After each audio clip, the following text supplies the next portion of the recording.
ಹನೂರಿನ ಅಂತೋಣಿಯವರಿರ್ಬೋದು, Peter ಇರ್ಬೋದು ಅಥವಾ Sebastian 3 ಜನರನ್ನು ಎನ್ಕೌಂಟರ್ ಮಾಡಿರ್ತಕ್ಕಂಥ ಅರಣ್ಯ ಇಲಾಖೆಯ ಈ ನಡೆಯನ್ನು ನಾನು ಬೆಳ್ತಂಗಡಿ ವಿಧಾನಸಭಾ ಕ್ಷೇತ್ರದ ಶಾಸಕನಾಗಿ ನಾನು ಇದನ್ನು ಖಂಡಿಸ್ತೇನೆ. ಅರಣ್ಯದ ಈ ಕ್ರೌರ್ಯ ಕರ್ನಾಟಕ ರಾಜ್ಯದಲ್ಲಿರ್ತಕ್ಕಂಥ ಎಲ್ಲ ಅರಣ್ಯದಂಚಿನಲ್ಲಿರ್ತಕ್ಕಂಥ ಮತ್ತು ಅರಣ್ಯದ ವಾಸ ಮಾಡತಕ್ಕಂಥ ಬಂಧುಗಳಿಗೆ ಇವತ್ತು ಭಯದ ವಾತಾವರಣವನ್ನು ನಿರ್ಮಾಣ ಮಾಡತಕ್ಕಂಥ ಕೆಲಸವನ್ನು ಅರಣ್ಯ ಇಲಾಖೆಯವರು ಮಾಡಿರ್ತಕ್ಕಂಥದ್ದು ಬಹಳ ವಿಪರ್ಯಾಸ ಅಂತ ಹೇಳಿದ್ರೆ, ಯಾರೋ ಅತ್ಯಾಚಾರಿಗಳನ್ನು ಕೊಲೆಗಡುಕರನ್ನು ಎನ್ಕೌಂಟರ್ ಮಾಡಲಿಕ್ಕೆ ಯೋಚನೆ ಮಾಡತಕ್ಕಂಥ ಪೊಲೀಸ್ ಇಲಾಖೆಯ ನಡುವೆ ಇವತ್ತು ಅರಣ್ಯ ಇಲಾಖೆಯ ಸಿಬ್ಬಂದಿಗಳು ಏಕಾಏಕಿ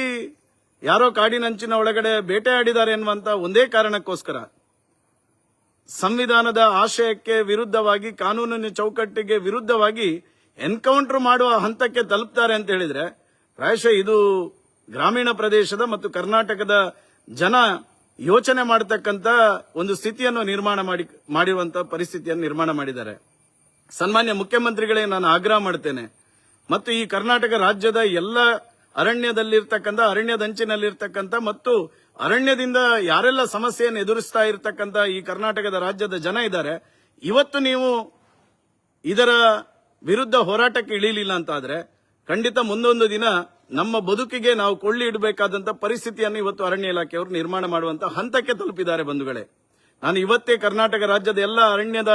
ಅಂಚಿನಲ್ಲಿರ್ತಕ್ಕಂಥ, ಅರಣ್ಯದಲ್ಲಿ ವಾಸ ಮಾಡತಕ್ಕಂಥ ಮತ್ತು ಅರಣ್ಯ ಪ್ರದೇಶ ಇರತಕ್ಕಂಥ ಎಲ್ಲ ವಿಧಾನಸಭಾ ಕ್ಷೇತ್ರದ ಜನಸಾಮಾನ್ಯರ ಹತ್ರ ನಾನು ವಿನಂತಿ ಮಾಡ್ತೇನೆ, ಇವತ್ತೇ ನಿಮ್ಮ ವಿಧಾನಸಭಾ ಕ್ಷೇತ್ರದ ಎಲ್ಲ ಜನಪ್ರತಿನಿಧಿಗಳನ್ನು ಭೇಟಿ ಮಾಡಿ ಇವತ್ತು ನಮ್ಮ ಅರಣ್ಯದಲ್ಲಿರ್ತಕ್ಕಂಥ ವಾಸಿಗಳಿಗೆ ಒಂದು ಹಕ್ಕುಪತ್ರ ಕೊಡ್ಲಿಕ್ಕೆ ಸತಾಯಿಸಿ ಹಿಂಸೆ ಮಾಡತಕ್ಕಂಥ ಅರಣ್ಯ ಇಲಾಖೆಯ ವಿರುದ್ಧ, ನಮ್ಮ ಮುಂದಿನ ಪೀಳಿಗೆಗೆ ಒಂದು ಮನೆ ನಿರ್ಮಾಣ ಮಾಡಲಿಕ್ಕೆ ಸಾಧ್ಯ ಆಗದಂತ ಪರಿಸ್ಥಿತಿ ನಿರ್ಮಾಣ ಮಾಡಿರ್ತಕ್ಕಂಥ ಅರಣ್ಯ ಇಲಾಖೆಯ ವಿರುದ್ಧ, ಸಾರ್ವಜನಿಕ ರಸ್ತೆಗಳು, ಸಾರ್ವಜನಿಕ ನೀರಿನ ವ್ಯವಸ್ಥೆಗಳು, ಸಾರ್ವಜನಿಕ ವಿದ್ಯುತ್ ಮನೆ ಸಂಪರ್ಕಕ್ಕೆ ಪಡೀಲಿಕ್ಕೆ ಸಾಧ್ಯ ಆಗದಂತಹ ಹಿಂಸೆಯನ್ನು ಮಾಡತಕ್ಕಂಥ ಈ ಅರಣ್ಯ ಇಲಾಖೆಯ ವಿರುದ್ಧ ಇವತ್ತು ನಾವು ಜಾಗೃತರಾಗದಿದ್ರೆ ಒಂದು ಕಡೆಯಲ್ಲಿ ಅರಣ್ಯ ಇಲಾಖೆಯ ಈ ಧೋರಣೆಯಿಂದಾಗಿ ಇವತ್ತು ಎಷ್ಟೋ ಪ್ರದೇಶಗಳಲ್ಲಿ ಆನೆ ದಾಳಿಯಿಂದಾಗಿ ಅನೇಕ ಜನ ತಮ್ಮ ಪ್ರಾಣವನ್ನು ಕಳ್ಕೊಂಡಿದ್ದಾರೆ. ಕಾಡು ಪ್ರಾಣಿಗಳ ಹಾವಳಿಯಿಂದಾಗಿ ಕೃಷಿಕರು ಕೃಷಿ ನಷ್ಟವನ್ನು ಅನುಭವಿಸಿ ಆತ್ಮಹತ್ಯೆಗೆ ಶರಣಾಗಿರ್ತಕ್ಕಂಥ ಉದಾಹರಣೆಗಳಿದೆ. ಇಂತಹ ಸಂದರ್ಭದಲ್ಲಿ ಈ ಅರಣ್ಯ ಇಲಾಖೆಯವರು ಇವತ್ತು ಎನ್ಕೌಂಟರ್ ಮಾಡಲಿಕ್ಕೆ ಹೊರಟಿದ್ದಾರೆ ಅಂತ ಹೇಳಿದ್ರೆ, ನಾಳೆ ನಾವು ನಮ್ಮ ಪ್ರದೇಶದಲ್ಲಿ, ನಮ್ಮ ಮನೆಯಲ್ಲಿ ನಾವು ಹೇಗೆ ಜೀವನ ಮಾಡಬೇಕು? ನಾವು ಅರಣ್ಯದ ಅಂಚಿನಲ್ಲಿರ್ತಕ್ಕಂಥ ಬಂಧುಗಳು ರಸ್ತೆಯಲ್ಲಿ ಹೇಗೆ ನಡ್ಕೊಂಡು ಹೋಗಬೇಕು? ಅರಣ್ಯದ ಅಂಚಿನಲ್ಲಿರ್ತಕ್ಕಂಥ ಬಂಧುಗಳು ನಮ್ಮ ಜೀವನಕ್ಕೆ, ನಮ್ಮ ಆಹಾರ ಪದ್ಧತಿಗೆ ಯಾವುದೋ ಒಂದು ಕಟ್ಟಿಗೆಯನ್ನು ತರಬೇಕೋ, ಇನ್ಯಾವುದೋ ಸೊಪ್ಪು ತರಬೇಕೋ, ಎಲ್ಲಿಗಾದ್ರೂ ಕಾಡಿನಂಚಿನಲ್ಲಿ ಹೇಗೆ ಹೋಗುವಂತಹ ಸ್ಥಿತಿ ಹೇಗೆ ನಿರ್ಮಾಣ ಆದೀತು ಮುಂದಿನ ದಿನಗಳಲ್ಲಿ ಎನ್ನುವಂಥದ್ದನ್ನು ಯೋಚನೆ ಮಾಡತಕ್ಕಂಥ